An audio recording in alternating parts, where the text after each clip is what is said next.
Uncle Geoff's Easy-Peasy English today is looking at some and any. First of all, have a look at this sentence. Can I have milk in my coffee, please? Can I have milk in my coffee, please?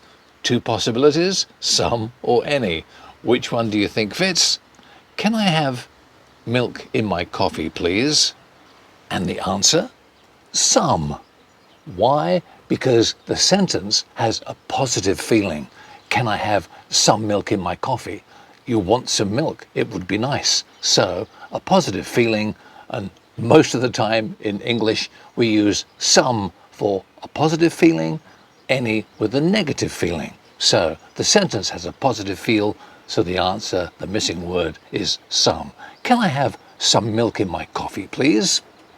How about this sentence? I don't remember about the accident. I don't remember about the accident. Two possibilities, something or anything. Which word fits? The answer is anything.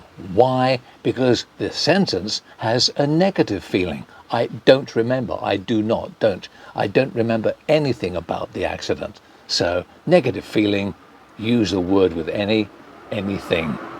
English grammar, it's easy peasy. Thanks for watching. See you next time. Bye for now.